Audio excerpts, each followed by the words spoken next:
ADHD made me lose my Gla-ses, leading to a terrifying hospital revelation, where it turned out I needed life-changing brain surgery. So, one pretty significant thing to know about me is that I have ADHD. Because of that, I'm constantly losing things, and I also have a massive preference for instant results. These two endearing qualities of mine have triggered more than one meltdown when I can't find my stuff in a reasonable time frame. Which brings me to what happened on Monday. I managed to lose my prescription glasses just days before an important trip or conference I'd been invited to. Couldn't find my glasses, couldn't locate the backup pairs I could have sworn I owned but probably tossed during a recent move. The only thing I had left was my pair of prescription sunglasses, absolutely not something I wanted to wear while mingling with professionals. In my mind, the only fix for this was to get new glasses, and fast. No endless and frustrating search, I needed an immediate solution. I scored an appointment with an optometrist near my apartment. My plan was simple enough: get my new prescription, take it to a place that could make me glasses in 24 hours, problem solved. At least, that was the idea. But, of course, my life never goes that smoothly. At the optometrist, my eye exam was handled by a third-year student. I didn't mind that she was still learning, but it meant the process dragged on, and every time my eyes acted up, she had to leave to fetch her professor. Still, no big deal, I understand everyone has to learn. It did turn out to be the weirdest eye exam of my life, though. This student had me doing tests and movements I have never experienced in more than 16 years of wearing glasses. At the end, she did one final test, shining a light in each of my eyes, holding a lens in front while I looked in different directions. That's when things took a turn. She paused and asked if I'd experienced any ringing or whooshing sounds in my ears lately. I told her I'd had tinnitus since I was a kid, something I genuinely thought was normal until college. She followed up, double vision? Nausea? Headaches? Blurry vision? I explained that my vision is always blurry, that's why I was there, and I do get headaches on and off, but recently, not real ones, just a pressure feeling. She perked up at the word pressure. I tried to explain, it's that tense feeling behind your temples and forehead, not painful, so I usually ignore it.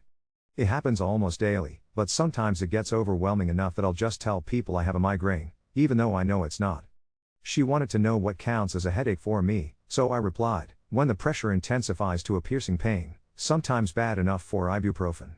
She gave me a look, did the test again, and then left for the professor. The professor came in, did exactly the same test, and confirmed what the student saw. Both gave me those looks. Then they broke the news: my optic nerves were swollen, papilledema, they called it. They wanted to confirm it with some photos, but if those showed what they suspected, I'd need to see an ophthalmologist, get an MRI, and possibly a lumbar puncture. The horror really sank in at that point. I absolutely hate needles, terrified of them, and a lumbar puncture sounded downright medieval. Photos taken, I frantically called my mom, who's a nurse practitioner, to help me make sense of all this.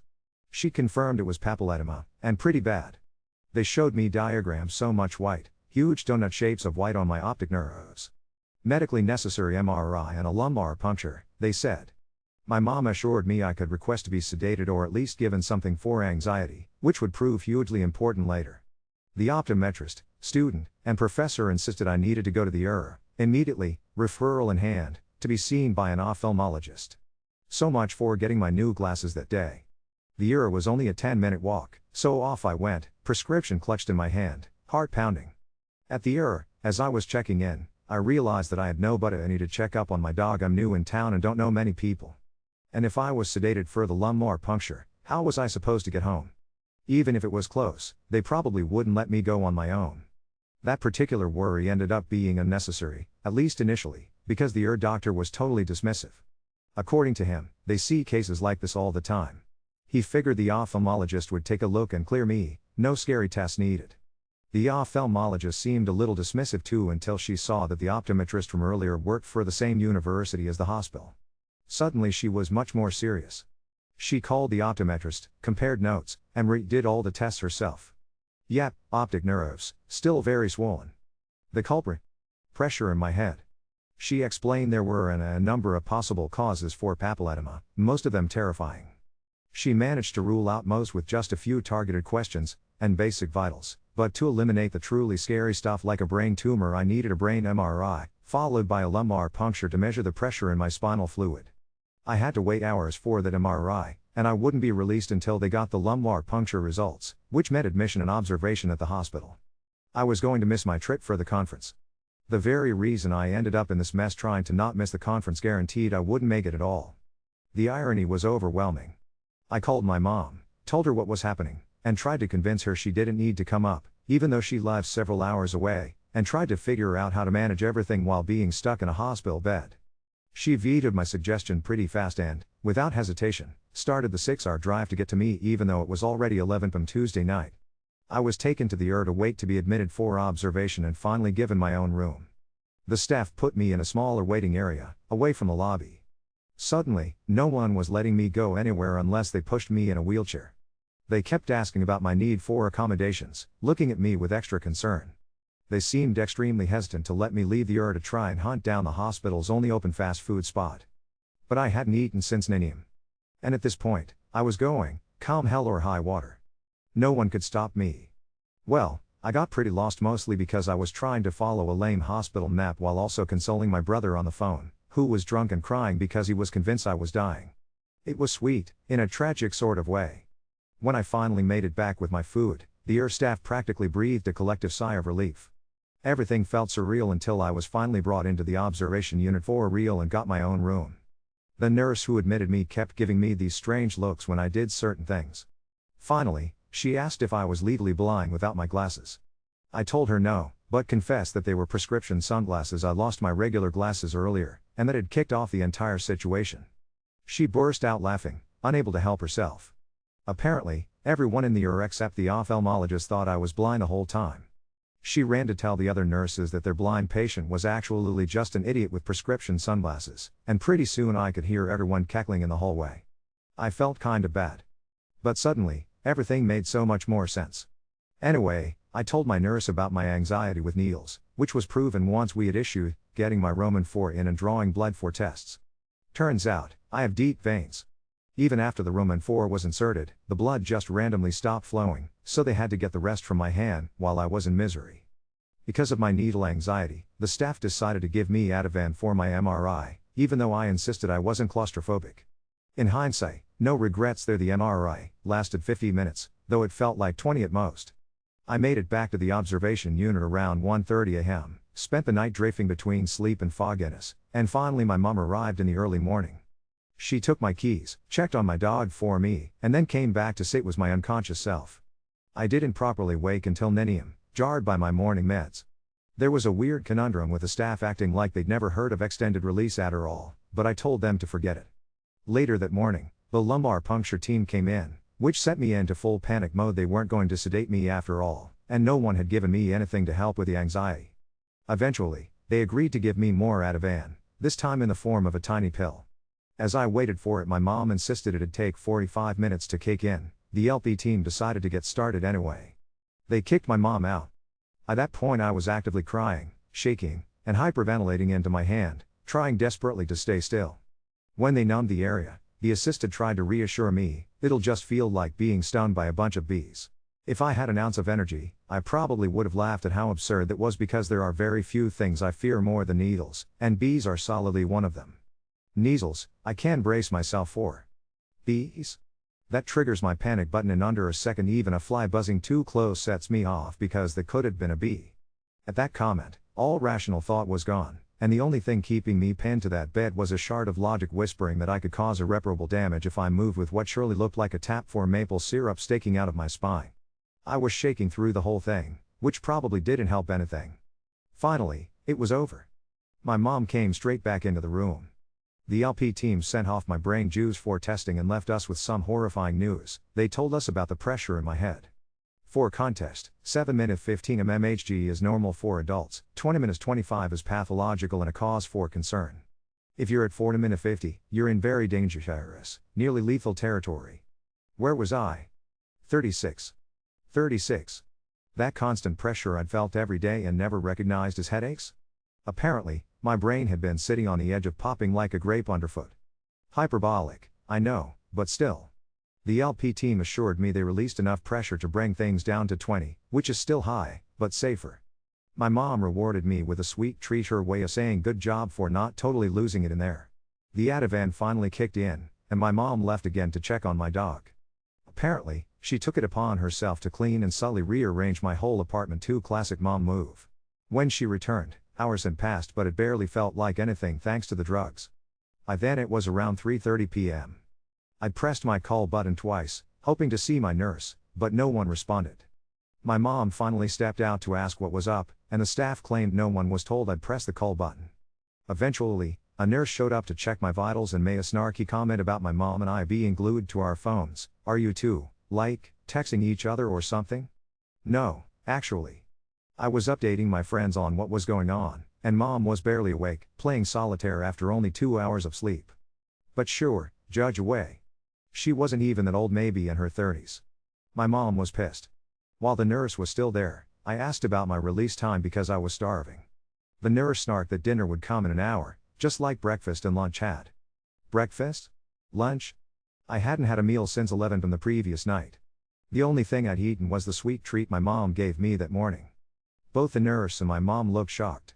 My mom had assumed I'd gotten meals while she was out. The nurse had no clue. At that point my mom was about to blow a gasket. I was promptly given the gourmet meal oven. I know it might sound like I'm being a bit harsh toward the nurses and medical staff, but I can't help how it felt. I get that they are overworked. My mom and sister are both nurses, so I've heard the horror stories firsthand.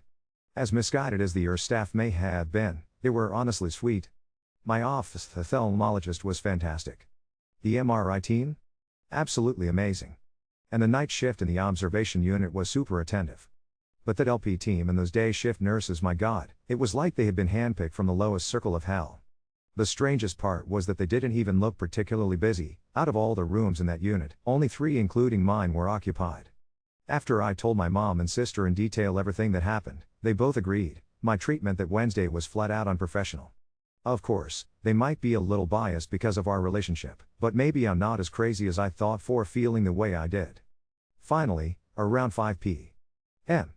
on Wednesday, they gave me the official verdict: idiopathic intracranial hypertension. Not cancer, thank God. It was seriously the best possible explanation for the papilledema, even if it basically means, we don't really know what's causing all this pressure, but damn, there's a lot of it. They put me on a medication that will basically make me pee out the excess brain fluid. I received strict instructions to guzzle water and make potassium my new best friend. They showed me how to log into the patient portal app so I could check my charts, scans, and test results, and told me I'd need to call and set up a follow-up with my ophthalmologist in 4 to 6 weeks. At last, discharge time rolled around, and I started packing my things to get out of there. That's when it struck me, where the hell were my sunglasses? The irony of losing my sunglasses at that exact moment was not lost on me, and, judging by my mom's epic groan, "Are you fucking kidding me?" it wasn't lost on her, either.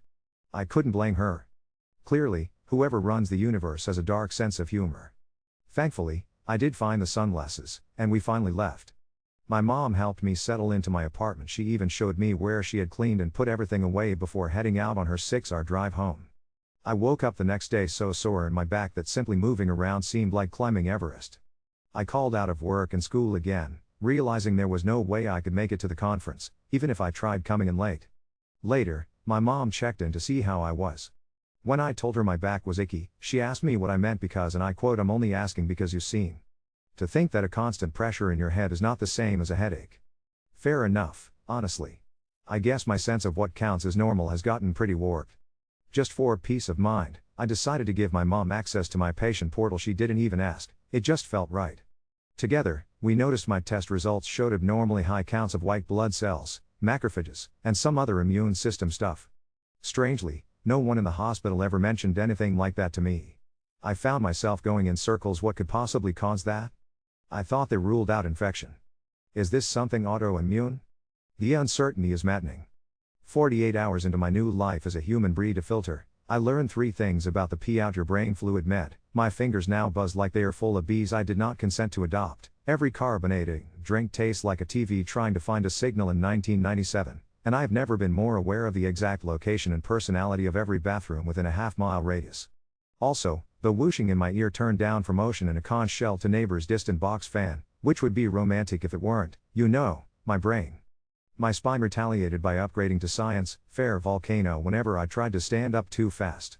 If you've never had a post-LP back tantrum, imagine your body insisting you are a very sleepy sack of potatoes and gravity is your mortal enemy. I was still obsessing over the patient portal numbers, the white cells, the macrophages, that whole ominous little buffet tucked in my chart like it was no big deal when my phone rang at 8 a.m. with a number that screamed hospital in all caps. Infectious disease. I answered with my entire soul halfway out of my body. The fellow on the line had the exact tone of someone trying to keep a toddler calm while also delivering instructions on how to land a plane. He told me the cultures were still negative, the gram stain had been clean, and the macrophages I saw were likely just the more clean-up crew of your immune system that show up when a lumbar puncture gets a little, splashy. Translation: traumatic tap equals blood equals your body sending in tiny Roombas to suck it up. He said my cell count was mildly elevated but could still be a pressure thing and not necessarily infection. If you spike a fever, if your neck stiffens, if you get the worst headache of your life again, come back immediately, he said, decidedly not in the same sing-song tone. I promised him I would live at urgent care like it was my studio apartment if that happened. 30 minutes later, radiology called with an addendum to my MRI report. Apparently, someone took a second look and wanted me back for an MRV veins this time, not just the brain squish itself, because there were suggestive features of elevated intracranial pressure. Empty cella, bless her empty little heart. Distended optic nerve sheaths, words I pretended I had always known, and a question about flow in the transverse sinuses. Cool, the garden hoses that drain my brain might be kinked. While the scheduler pinned me for that afternoon, my mom texted me, and I quote, "Baby, I love you, but your units were wrong. Opening pressure is CE8 of water, not mmHg. 36 cmHuO is still bad. Please hydrate, love, Mom." So, yes, I publicly told the internet I was sitting at 36 mmHg like I had a bicycle pump up there. It was centimeters of water. I am both mortified and relieved that I didn't actually break the laws of physics. The MRV was the same don't move or you'll ruin the picture vibe as the MRI, except this time, I went in with one tiny Adhd and a banana, because potassium is my new religion. The tech tucked me in like a burrito, told me I was doing great before I had even done anything at all, 10 out of 10 bedside manner, and 45 minutes later I emerged looking like I'd taken a nap in a jet engine. I figured I'd wait a few days for results. No such luck. By dinner time, an unfamiliar specialty number called and introduced themselves as neurointerventional radiology, which, if you want to feel like a character on a prestige medical drama, is the exact phrase you want to hear. The pa on the phone pulled up my scans and used her gentle voice, the one they save for people who cry easily at dog commercials. "You have significant narrowing of both transverse sinuses," she said, like she was telling me I'd won a mid-level prize on a game show. "That can raise intracranial pressure because the brain can't drain properly. This is likely a big part of what's going on." She explained it like this: imagine your brain is trying to dump out rainwater through two gutters, and both gutters are pinched. Everything backs up, the pressure builds, and the first people to file formal complaints are your optic nerves. The plan? A diagnostic cerebral venogram with manometry catheters through a vein to measure pressures on both sides of the narrowings, see if there's a big gradient, and if there is, stenting is on the table. As in, putting a tiny scaffold in my brain's gutters so the flood has somewhere to go. I sat very still on my couch because my spine was still being dramatic, nodded 1,000 times, and asked if I would be, fully asleep for that. "Twilight sedation," she said. "You'll be comfortable and very relaxed." I pictured myself as a tranquilized otter. Sold. In the middle of all of that, I had to walk my dog because she does not care about my cranial hydraulics. I tried to bend down to tie my shoe and immediately felt like a Jenga tower in the final round. My neighbor, who I have only ever known as the guy with the enormous fern, caught me listing towards the mailbox and walked over with a Capri Sun like we were on a soccer field in 2002. "You okay?" he asked, and I told him the short version, which is to say, I said the words my brain and plumbing and stent in the same sentence, and he turned a color I associate with unripe bananas. He took my dog, who instantly liked him more than me because he handed her a treat, and escorted both of us back to my door like a very polite Secret Service agent. I repaid him by crying for 45 seconds for absolutely no reason except that my body had containing too much energy-itis, and then apologizing to his fern. 2 hours later, because the universe loves a bit, I found my old glasses. Not in any place a reasonable human has ever put a fragile medical device. In my dog's toy bin, carefully wedged into the plush mouth of a stuffed hedgehog, facing outward like it had been holding court. The lenses were smudged with what I pray was peanut butter. I have no memory of this. Did I set them down and she thought, "Fun new thing for Mr. Spiky"? Did she go full raccoon and stash them after I left for the hospital? Either way, I now have my regular Gla-ses back, cleaned within an inch of their life, and a dog I cannot in good conscience scold because she brought me the hedgehog, sitting very proudly like she had solved a murder. Because I am apparently on a very nerdy scavenger hunt, I got squeezed into neuro-ophthalmology the next morning. Different building, same hospital, newer chairs. They rechecked my optic nerves, took retinal photos, did a visual field test that made me feel like I was playing whack-a-mole with lights. Good news, the nerve swelling was still there but maybe, a hair less angry compared to my prison intake photos from Monday. Less good news, my blind spots are bigger than they should be, which, hooray, tracks. The neuro-oph doctor was kind and braced in that way that makes you want to follow her into battle. We went over the MRV, the plan for the venogram, and she said the quiet part out loud that had been floating in my head: if the gradient is big and they can't stent, we might be able to fix this instead of babysitting it forever. If it's not, we keep going with the meds, consider a serial LP or a shun if things don't behave. I told her I want to see my dog grow old and I also like reading, please and thank you. She nodded and told me I was doing everything right, and if the soda tasting like aluminum and the ants in your hands feeling get too weird, we can adjust doses. I asked if I could stop drinking seltzer because it now tastes like I'm licking a battery. She smiled and said, yes. Please stop licking batteries. The lab finally uploaded the rest of the LP panel while I was in her waiting room. Viral PCRS, negative. Bacterial cultures, no growth to date. Protein and glucose, fine. The white cells were modestly up, sure, but after correcting for the fact that my sample looked like someone had nicked a capillary on the way down, it was not the end of the world. No meningitis. No mystery infection. My mother texted me told you so and 3 banana emojis, because nothing says I'm glad you don't have meningitis like produce. So now I have a date for the venogram next week. I've got pre-procedure blood work, a speech about staying flat afterwards so my femoral vein doesn't decide to reenact Old Faithful, and a doctor who promised me they would not say the word "be" in the suite. My dog note, a new word stent because I said it 3 times in a row and she brought me the hedgehog with my glasses again like okay, mom, problem already solved. My soda stream is on a sabbatical because it tastes like despair. I have become intimately acquainted with coconut water, and I can't tell you which grocery stores have public bathrooms that look like portals to Narnia and which ones are basically a mop closet with ambitions. If I had walked into that optometrist on Monday without losing my glasses, I would have gotten a prescription and walked back out. No MRIs, no Adhd, no surprise career day with neurointerventional radiology. The swelling would still be bulging at the backs of my eyes like an angry donut. Maybe I would have chalked the whooshing up to tinnitus and the pressure up to on just like this, the way I've apparently been doing for years. Instead, I have a name, a plan, and a calendar invite that says measure brain drain and maybe put in a tiny scaffolding, which is one of the strangest and best sentences I've ever typed. And, bonus, I have my glasses back, courtesy of a hedgehog with steaky lips. I don't know if losing my glasses saved my life is hyperbole. I do know it probably saved my vision. I'll take it. The morning of the venogram, I woke up already apologizing to the air. And slept maybe half an hour total because my brain decided to a.m. was the perfect time to compose a legal document in my notes app titled "If I Die, the dog gets everything." I was NPO, dehydrated, and vibrating with a kind of anxious electricity that makes you want to do cartwheels and also lie very still forever. My mom arrived with the face of someone who'd pre-gamed with 3 cups of coffee and maternal resolve. She took the dog out and then physically pried my phone from my hand because I kept Googling what is a normal venous pressure gradient like I was cramming for a test on plumbing. Pre-op was a greatest hits album of all my quirks. The nurse looked at my chart, saw a needle anxiety, and flagged down the vein whisperer, who cheerfully slid in Roman 4 into my arm like he was threading a needle in 0 gravity. They handed me consent forms containing every Mad Lib I never wanted to play: hemorrhage, dissection, air embolus.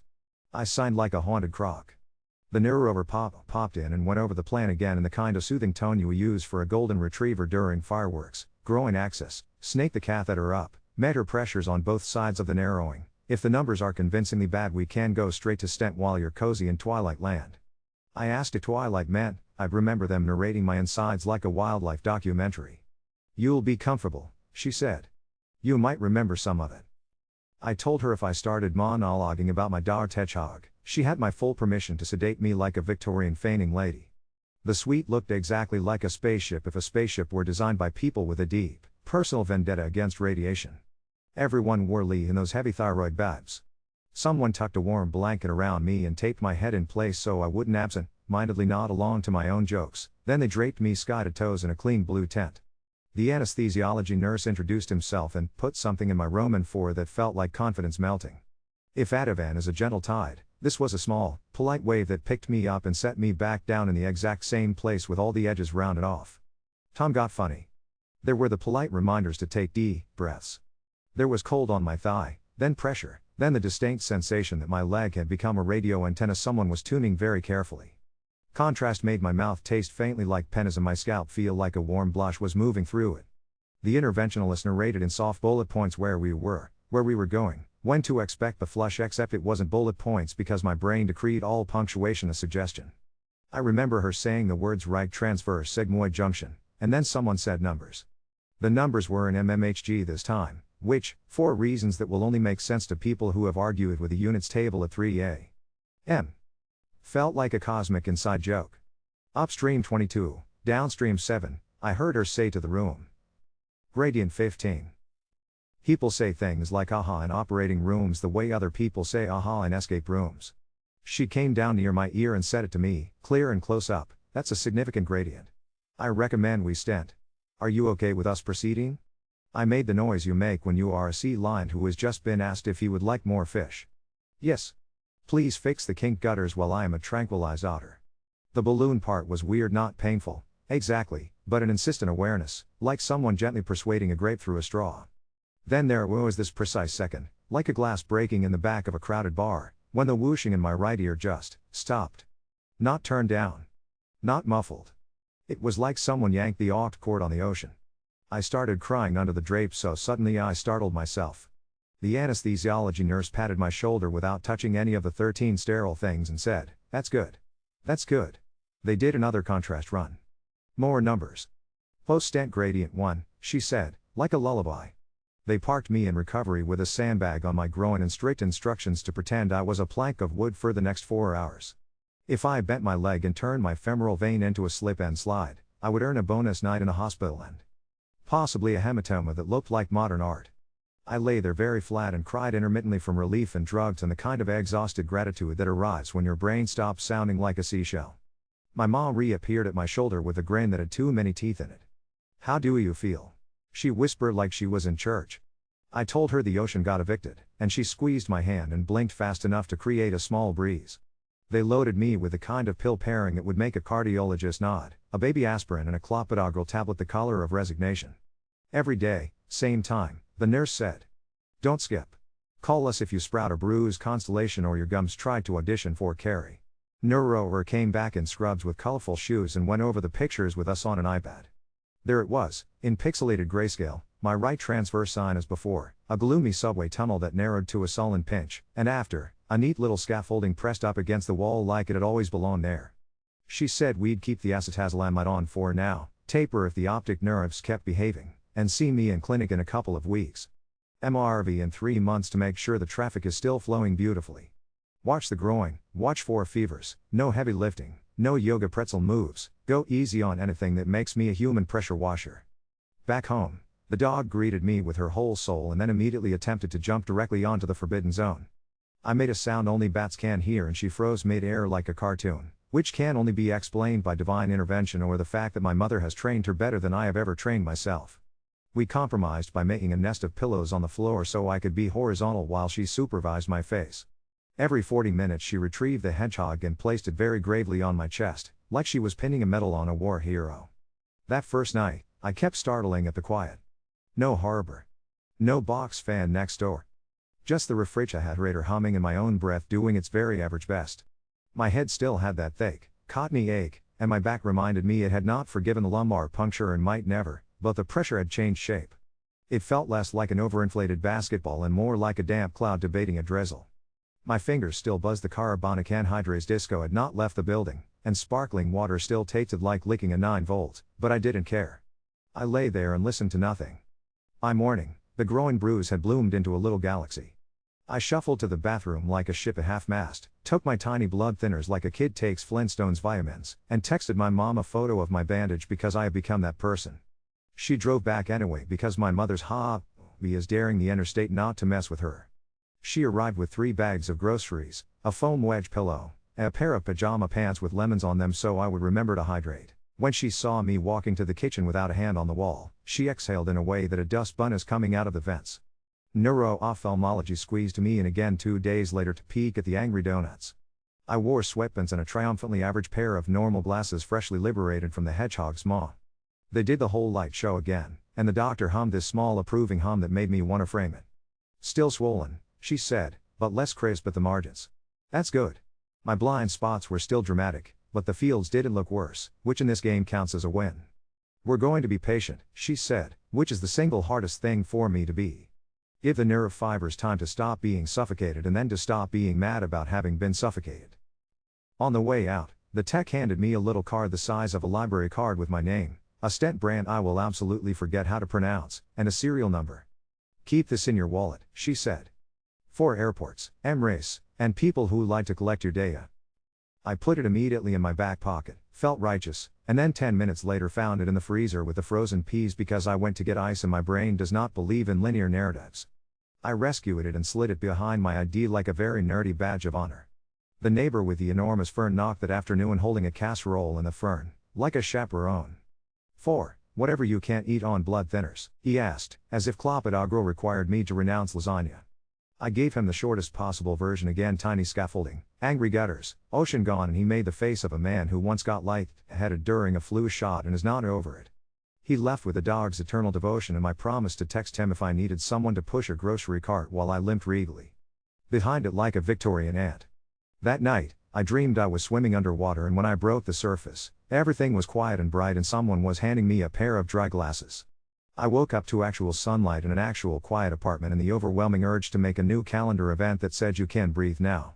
I am not declaring victory, no hubris, not when my CSF has already demonstrated a flair for the dramatic, but I am letting myself feel like I just stepped off a boat that had been rocking for so long I thought that was what land felt like.